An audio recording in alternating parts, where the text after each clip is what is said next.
Hello, Fano here. Another installment of my stand-up. I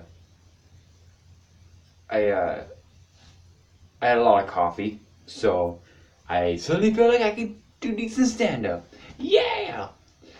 Um, it's been a little while since I uploaded anything to what looks like 2002 webcam.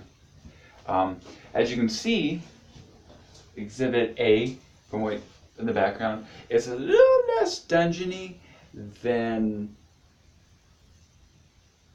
my past videos, but there's still potential for it to be creepy. It's up to you now, though. It's not inherently creepy. It's not grainy, and I have like you can see my face, and I don't have the big like pedophile goggles, and I don't have the beard that isn't society haircut society cut. Okay, so my last subject was about a girl on Twitch that I grew an infatuation with, and I'm gonna just kind of do part two on that.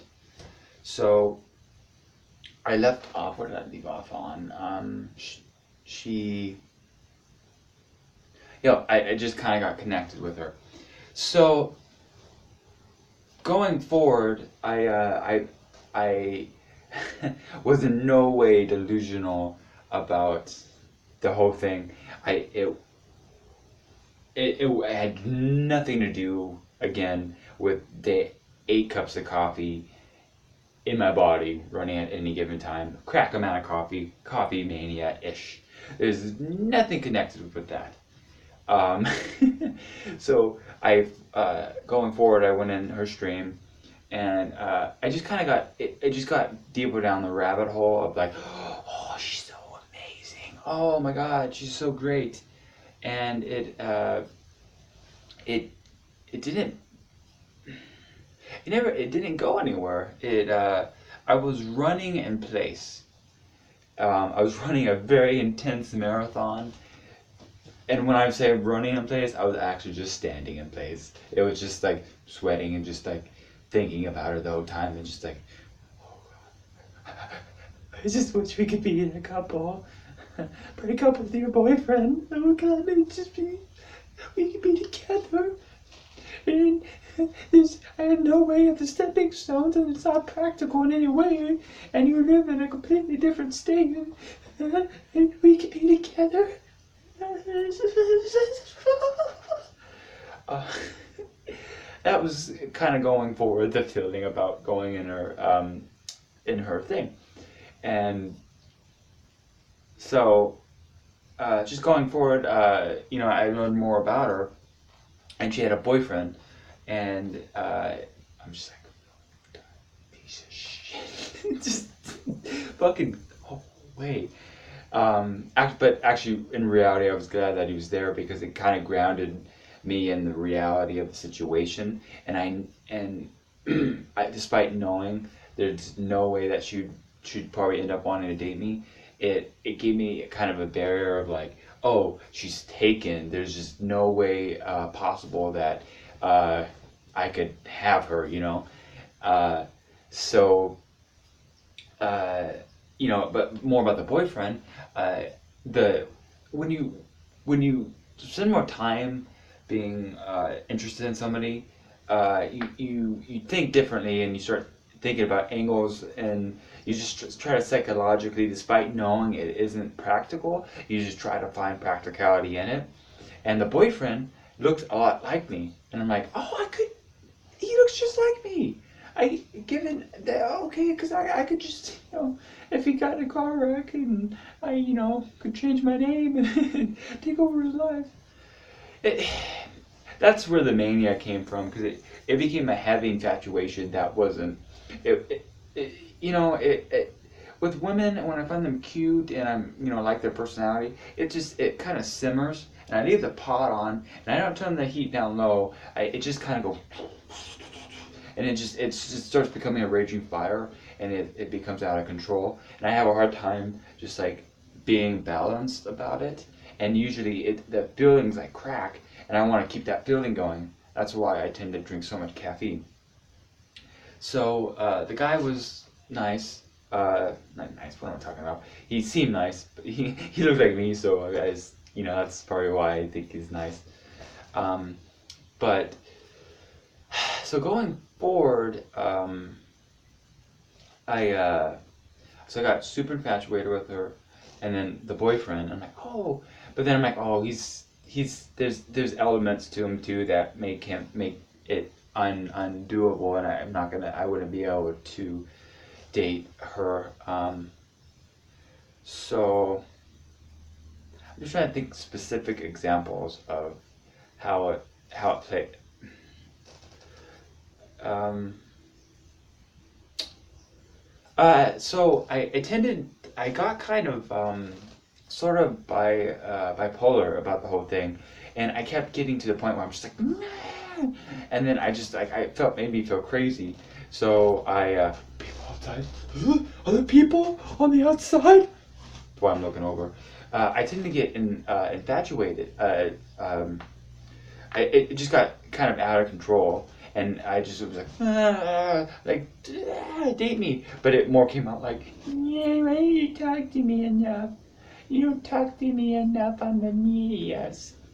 If you don't get back, I assume you hate me.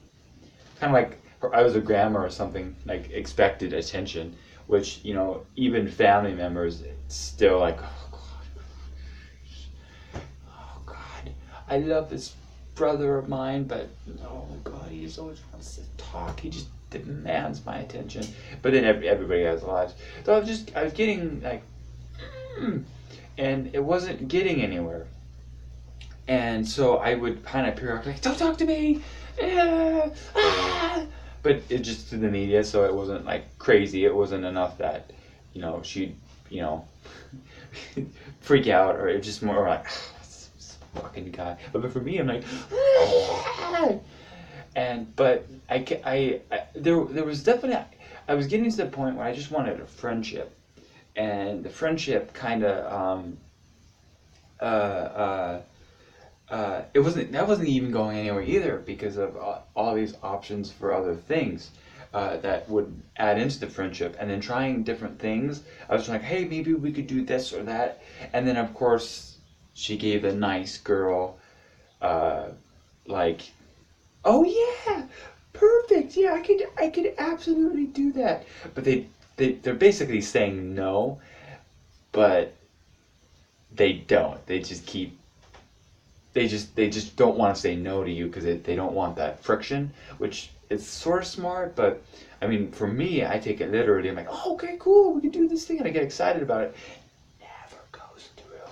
I don't know why I'm whispering, but it never goes through, ever.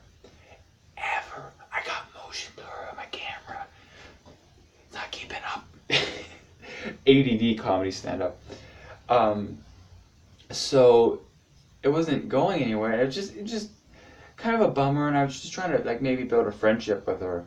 Maybe like on some level, if we couldn't date, or maybe even date now, like thinking positively about it, maybe I could get a platform, and then just maybe build onto it. And then over a course of a couple of years, maybe.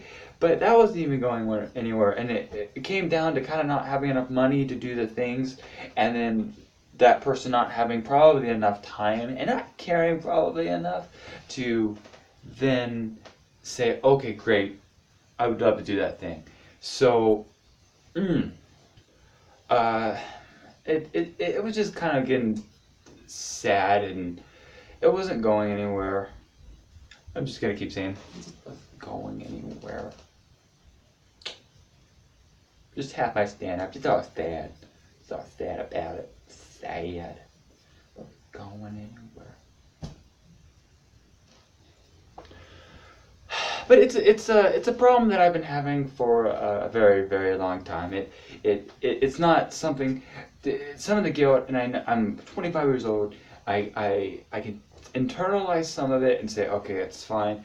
But it wasn't all. I was born that way, and given adding years of social isolation, then getting somebody that you find attractive, and then you apply the social isolation, being an untraditional person, and then this like super shiny person, like it's brand new, it's like out of the box, like it's exciting, and then you just crunch it together, and then also inability, throw that in there, just it's just awful. It's just awful all around, just everywhere, just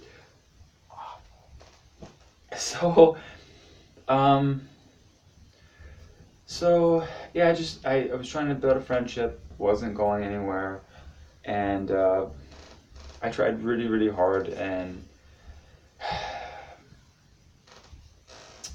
um a lot of it too was the reality versus my mind, and some of it interconnecting with the two. Um, the in my mind being positive but negative, thinking this could happen. The reality was maybe a friendship was starting, possibly, but then the the reality was like long term, it wasn't going to go anywhere, and I'm wasting my time. But infatuation, like just the long story of it. When I was younger, just to kind of give a history on that, I there was a girl that I knew. Her name was Frankie. She's just like for my age, she was just super cute. We were in the same age group. She liked the things I liked, and for that being that age and not understanding that other people like the things you like, and you're just discovering that, and you're going through puberty, you're like, oh God, this girl, she's just so attractive. And right now it'd be creepy. If, just at the time, I was the same age. I swear to God, I was the same age. I was the same age, I swear. She was like, well, maybe like a year older. She was like 11 and I was like 12. So, but I just remember being super attracted to her. That was my first infatuation. I had little, moments, little dreams about other people, but and she would hang out with me. And the problem was there was a friendship there, like there kind of was with this girl, but it wasn't going anywhere. I didn't have caffeine to like just jolt me up. I just had that, and then my fucking youth dick just like just just it's everywhere. um, uh, and so her name was Frankie. We were in the same class, and she liked the same things I liked. And we would hang out, and she had a like really nice house, or her parents had. She didn't pay the taxes on it. She lived there, but and she just had a really nice house, and we just we would hang out, and even at that age, like it was just, we would hang outside. It was a nice day, and it was sunny out, and we just kind of it was sort of intimate. We were very close, and there was a lot of intimacy there. And for her, I'm sure she was just, like, oh, just having a nice time, and just, just getting to know a friend, and, a cup of tea over coffee and breakfast and crumpets or whatever. Um, but for me, it was like, oh, God, just this girl, she's so cute. And she likes things I like, and I have a penis, and I'm disgusting. I just want to, you know, I want to get her pregnant. I don't know, just whatever the subconscious motivators for that age. She was just, I was super attracted to her, and at that age you just don't know what to do. And of course, like it wasn't going anywhere at that time too. This is like an arc in my life I'm gonna live with forever, and so it wasn't going anywhere. But then I think part of it too is either my inability or some of me. I like to think it's on them a little bit, but probably not. It's probably just all me. I can't handle the all that pressure of knowing that I just suck that much. Um, that that I wanted. Sorry, I'm losing my train of thought. part of the problem is that also, given the infatuation, I try to psychologically say, no, no, no, I just want to be their friend, but the friendship doesn't get in a place where I just enjoy their company enough that I can be content with this feeling and then to maybe work my way through it. So even at that age, I was just kind of like, I don't want to be your friend. And also, given that she was like my only friend, there's this like, I need you, and then I need this thing, and then it's not going to work out. And then so I'm just like, ugh. So I just say, I don't want to be a friend. I don't want to be a friend because it's just the psychological stressor of it.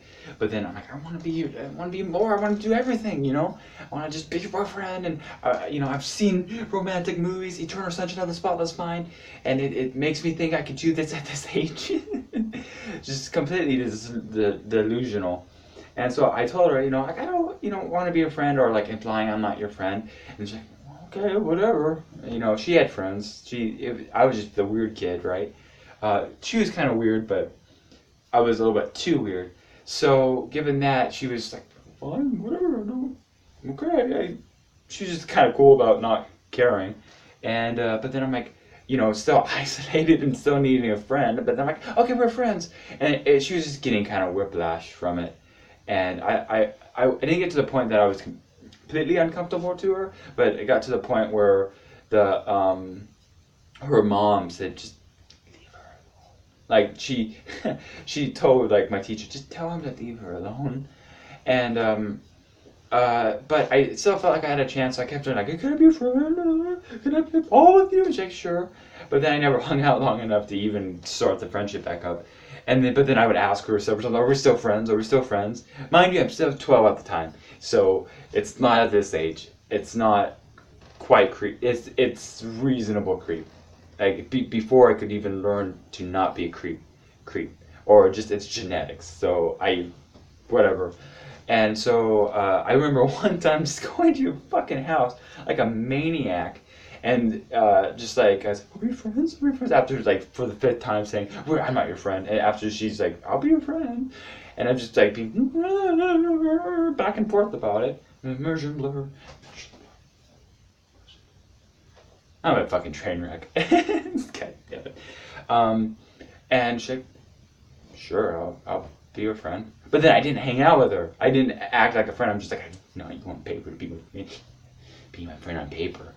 And so I just remember her playing with a friend of hers, and I went to lay on the grass. I'm like, she's my friend. She's my friend. And I'm like, what the fuck? I don't quite have Asperger's, but I'm pushing it. I'm pushing right to the edge of having it. I'm like, what the fuck? But she's like, my friend. And then it just, I just stopped talking to her. We were just in the same class, but then we went to different junior highs, so it wasn't like that. I saw her years later, and I still like, it's just that thing in my brain. I'm like, I gotta date you. But then I just kept to myself, and it was an anime club at the library, and then I just kind of remember like looking at her like, I was infatuated with you. I made you uncomfortable. Remember me? Remember me? I made you uncomfortable. I'm a person you remember. Please forgive me. You don't need this in your life. So that was the first like segmented infatuation. I had other things that usually, and it always corresponds when the girl I'm super attracted to. Like I can't deny that how attracted visually I am to them. So that just kind of ramps up the fisting up my asshole of how much I want to date them. Just packing it in, that pleasure. So it got to that. That was kind of my first. It's like the trilogy package. So then the second one that I kind of got into was there was this girl in my junior high. Felicity, I think was her name. And this was right after seeing like this quintessential movie of my life up to this point. I'm sure this is going to be something else. Eternal Sunshine of the Spotless Mind. I watched that at such a young age, multiple times on end, and it kept getting like solid, amazing reviews. And I like obsessed over that movie. That movie was amazing, and but it had this kind of play on this quiet guy. I'm not gonna spoil it because it's a great movie if you haven't seen it. This quiet guy, and then this kind of quirky girl, and them just kind of pairing together. But it was also very realistic, and it was kind of dark, and so it played well to itself. And but I got super infatuated with it, and I kind of watched it after I met this Felicity in junior high, and so it kind of just ramped up the like, oh, I needed this person, this I could date this person. And she talked to me. I think she actually generally liked me. I had a chance. Ah! But I didn't have a chance. This guy never has a chance. He just thinks he has a chance, and he has a chance for a second until he opens his mouth. Like what I'm doing now. Like this mistake. And she would try to engage with me, but I was so awkward around her, and it just wasn't fluid. You would want somebody you can just kind of go kind of tit for tat, just kind of go back and forth with, kind of like a ball. They kind of throw some and you catch and then you throw back. But she had issues. We were kind of similar, and we had similar kind of background. She was poor. I was poor. She would kind of, maybe smell dingy. I kind of smelled a little dingy. I lived in a shit house. She lived in a shit house. Her mom was, kind of slightly, I don't want to say train wreck, but train wreck. So there were some similarities there, and I just, I grew really infatuated with her, but I didn't know what to do with it, and I didn't have the confidence. I don't have the confidence now, but, at that young age, and then everything was just really ramping up, like just puberty all the way, just like all up in there, just everything about puberty kind of really kicking in, and I was also afraid at the time. Growing up, you might see some remnants, traces of it now, but I had a speech impediment, and with the speech impediment, I couldn't say my R sounds. I would say ray, like I wasn't lifting my tongue. So I was really just afraid of being perceived as stupid. So I was just trying to hide that. I wasn't confident with my language. I didn't feel like I could express myself thoroughly. But she would keep trying to engage, and there's several times I just walked away. And the last time I remember, I kind of appreciated it too, because I was just getting sick of the infatuation of it. She's like, I think you're just kind of stupid, aren't you? It was kind of a rude thing for her to say, but it wasn't untrue.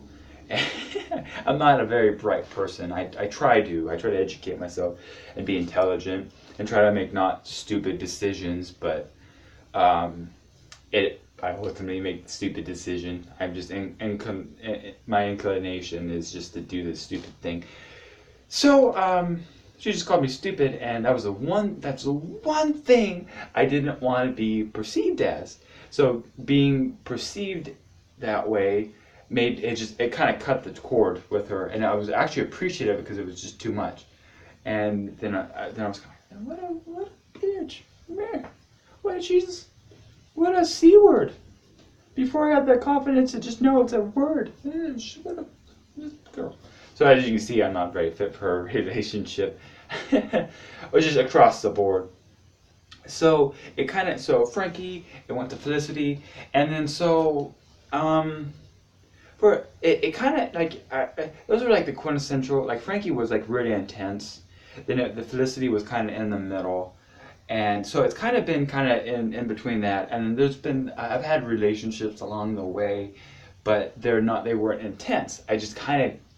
I cared, but I didn't care. It was the proper amount of like not caring, but caring enough.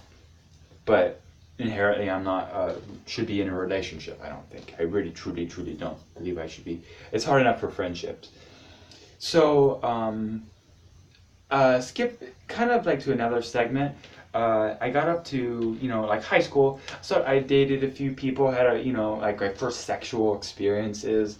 Um, I had sex for the first time, and I wasn't really, I don't know why. Even the girls I had sex with, I didn't really care for. Even my last girlfriend, I think back on it because the relationship didn't end the best, and we did not remain friends. I think I care, but I actually just am upset that it didn't go as good as I would like to have it gone. But I actually don't care. But it was my only relationship, um, though I should have cared. Um, so I had those, and then I had some experiences that were actually relationshipy experiences that surprisingly, it's almost like a chase thing. It's like I don't think I want the relationship. I don't think I can handle the responsibility, but the fantasy of it and the potential that it could be maybe, like find someone that you're attracted to and you like their personality, but you're not like, oh God, I just need them every day. But you love them and you want them around, and it's a healthy, reasonable, like you give them hugs, you have sex with them, but also your friends, most of all important friends. That was a mistake. That's actually the most important part. But I never had that. I never had a girl that I dated that I was friends with and also attracted to. So I had that big segment in high school, and then going forward, and uh, like after 18, after that long relationship that I had at 16, I was just kind of done. Like anyone would be 6 months for first relationship. When that's over, that's devastating. That for your age, that's like, getting a divorce. It was a big deal for me anyway. It did. I cared, but I didn't care, but I cared, and a lot of it just I was in another period of social isolation, so that the whole thing was worse. And then school wasn't going through good, and it was just kind of everything, and then it was kind of part of the soup. So now I really just kind of like cut that. As soon as I hit 18, I'm just like, I don't want to be in a relationship. I figured I should not be in one. I'm a piece of shit. And so it skips to this girl that I met, Autumn. I know this is very interesting to talk about. I'm trying to keep it light and funny. And her name was Autumn, and this was right after it was kind of after that big period, and I was living near a video game store that I hung out at, and this was just getting out of a long period of social isolation. I just realized that a lot of the time that I infatuated with women, it's when I don't really have a lot of friends. I should just get more friends. But so her name was Autumn. She worked at the local store right next. She started kind of hanging out in the kind of area with the friends. And I was just super attracted to her. She's just redhead, very, very cute. And there was like a friendship brewing, and of course, I just can't go through with it, right? Just can't, just can't go through with it. But she, wanted to be a part of the group, and I was there, and she was, like cool. She was just a cool person. She'd be my friend, and she was just a fucking pixie, man. She was like so delightful. She is delightful. I went on a walk with her, and she's the kind of girl who likes Doctor Who, and she's like kind of nerdy, but kind of just fun too, and just a good person, just good social skills. But she had that kind of like, like anybody else, she had damage, but it usually that's a relatability factor for me. So I appreciated that. So we would go on. We went on a walk. The kind of first time she was starting to, develop a friendship, and it was just really like a sunny day out. I was at the peak of my infatuation. Of course, I had started drinking 8 cups of coffee every day. You son of a bitch, addicted brand new. And we were just walking, and Or just getting to know her. I remember all the details about what she told me to this day. It's literally been 3 years. I forget when I walk through the door. I can walk through a door and forget the exact thing that I want to do, but I remember stupid details that make no difference in my life. If someone puts a gun to my head, they're not going to ask, okay, tell me that one specific detail about the girl that you liked at the one time, you son of a bitch. If you don't, I'm going to fucking kill you right now, you motherfucker. I'm gonna kill you. Tell me exactly what her one uncle was like. Tell me exactly what her one uncle was like. Tell me exactly one medical issue that she has specifically that she told you. You fucking piece of shit. That's never gonna happen. We went on the walk and sunny day, like I said 5 times. And she saw a bee, and it was just like one of those. Kind of black, kind of the more chubbier ones, not the thinner ones. I don't know the exact. It's bumblebee. What I think is a bumblebee, and with the fuzzy back, and she's just petting it. I'm like, oh my god, how are you this delightful? You're petting nature. I want to go camping with you and just watch you be in the wonder of the world. Fuck. And I just wanted to walk around with her, but of course, we had other friends waiting, and we were gonna go to hang out at our house. I'm like, you're so delightful, and I ultimately went to her house, and I don't like hanging out with people in a large group, no matter who it is, across the board. I want to hang out with one person and have that conversation, an ongoing conversation, because that's when I can connect. Groups, it's just like, but though you should just focus in on one person, but I have a hard time doing that. And my dog's freaking out. So, and then I just kind of repeated myself for the 3rd time, and I'm just like, I can't be your friend, but then I want to be a friend, but I'm evolving in the sense that I don't want to keep like with them or like blab my mouth, so I just shut down so I don't freak them out and they're like, what? I keep the crazy inside the best I can, and it wasn't going anywhere, and I just but I still wanted to see her, and I just every time I saw her my heart would race, and you would get that kind of like I imagine what a serial killer must feel, where they're just like everything's slower, your heart's racing, and you get shaky, and just get so excited to see them, and everything they say is delightful and wonderful, and on top of just their actual delightfulness, but it didn't go anywhere. And that then brought me to this girl on Twitch, because every time I'm trying to change it, I'm getting just lesser and lesser each time. And I'm getting a little more comfortable in my skin, which is super horrifying that I can accept something that causes me so much agony. That is amazing. I live in a world that you can have something that can kind of just destroy you and then just eventually rebuild you, and then just do it again at a later time that you kind of forget. And every time, it's always like a girl that I'm attracted to. And then if they have a decent enough personality, I'm not picky so much. I'm really not picky. I'm not somebody who has a lot of options. And you add all that together, and it gets very painful. But you keep trying, and you hopefully do better the next time. And I'm kind of getting to that point, but it's tough. I'm still even to this day with the girl on Twitch. The lucky thing that I had with all these women in the past that I grew infatuated with is there was a definitive way to just kind of cut the cord for the most part.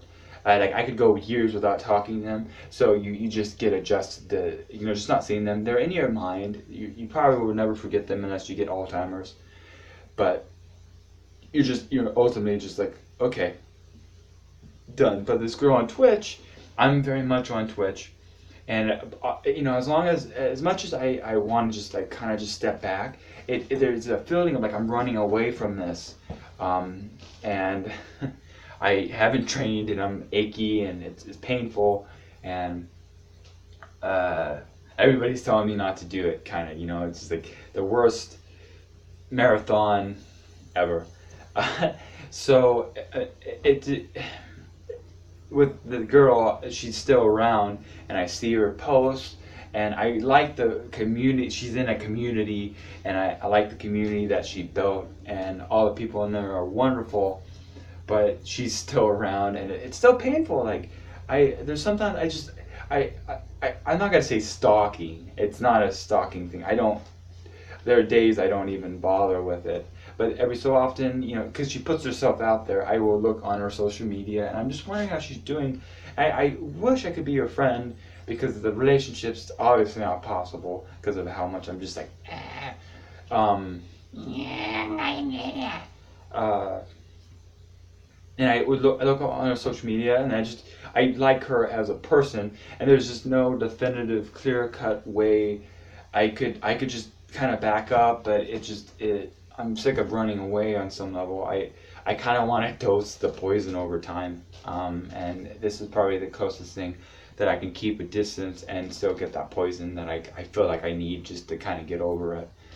Um, I mean, at this age, it's getting to the point where I just like, I just want to kind of start getting more comfortable, and I'm still young enough. I'm still kind of in that middle. I'm not 15 anymore, but that wasn't that long ago. 10 years to me isn't. I don't feel like that's that long ago. Um, but that's when you're getting old. Like 10 years really isn't a lot. So now it's just getting kind of like talking to you. This is my life. I'm sharing with you. This is very important. I just wanna share my experiences with you, and maybe you can learn, because you're a little baby boy or girl. You just need to be rocked and learned, and then eventually you can rock yourself, and maybe I can help. Bob Ross. That's that's all I can really say about it. Let's let's see how long I can have a moment of silence, and if you're watching, until you get comfortable. You're uncomfortable.